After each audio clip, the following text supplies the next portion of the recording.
Сәлеметсіздер ме оқушылар? Бүгін біздер бөлімдері әр түрлі бөлшектерді қосу және азайтуға есептер шығаратын боламыз. Бірінші есепте 8-ден 3 қосу 6-дан 5. Ең бірінші бізде бөліміне мән береміз. Бөлімі бізде 8 және 6. Бұл жерде ең кіші ортақ еселігін табамыз. Яғни қандай санға 8-ді және 6-ны бөле аламыз. Ол бізде ең кіші ортақ еселік бізде 24 деген сан. Енді 24-ті 8-ге бөлеміз. Тоқтауыш көбейткішін жасамыз. 24-ті 8-ге бөлгенде 3. Яғни тоқтауыш көбейткіш 3. 24-ті 6-ға бөлеміз. Тоқтауыш көбейткіш бізде 4. Енді 3-ке 3-ті көбейтеміз. 9. Қосу амалы тұр. 4-ке 5-ті көбейтсек бізде 20. Бізде шығады 24-тен 29. Бұл бізде бұрыс бөлшек деп аталады. Бұрыс бөлшекті біздер аралас санға келтіруіміз керек. Ол үшін мына жерге бағандап бөлек.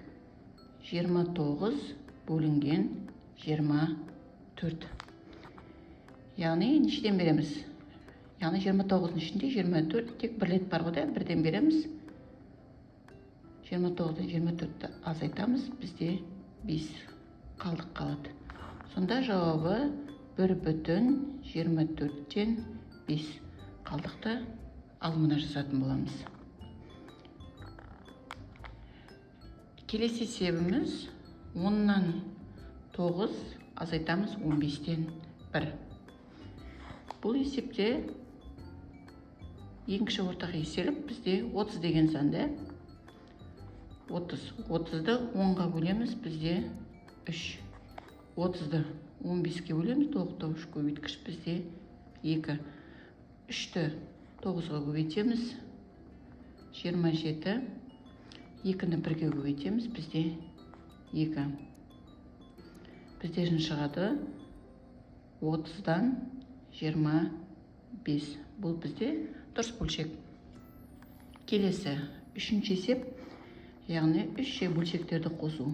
Бұлда дәл солай орындалады. Ең кіші ортақ еселігін табамыз. Яғни 4-ке, 3-ке, 6-ға ең кіші ортақ еселік бізде ол 12. Яғни 12-ні 4-ке бөле аламыз, 12-ні 3-ке де бөле аламыз, 12-ні біздер 6-ға да бөле аламыз. 12-ні 4-ке бөлек. Тоқтауыш көбейткіш бізде 3. 12-ні 3-ке бөлек. Тоқтауыш көбейткіш бізде 4. 12-ні 6-ға бөлек. Тоқтауыш көбейткіш бізде 2. Енді тоқтауыш көбейткіштерді алымына көбейтіп шығамыз. 3-ке 3-ті көбейтеміз. 9. 4-ке 2-ні көбейтеміз. 8. 2-ні 1-ге көбейтеміз, бізде 2. Сонда бізден шығады 12-ден 19. Онда манағыдай аралас санға айналдырамыз. Бағандап бөлек. 19 бөлінген 12. Яғни 19-ның ішінде 12 бізде бір рет бар ғой, бірден береміз. 12-ні азайтамыз, бізде 7 қалдық қалады. Енді 1,12-ден 7. Яғни қалдықты біздер алымына жазамыз. Балдар, есепте түсінікті болса, менің каналыма тіркеліп, лайк басып кетіңіздер.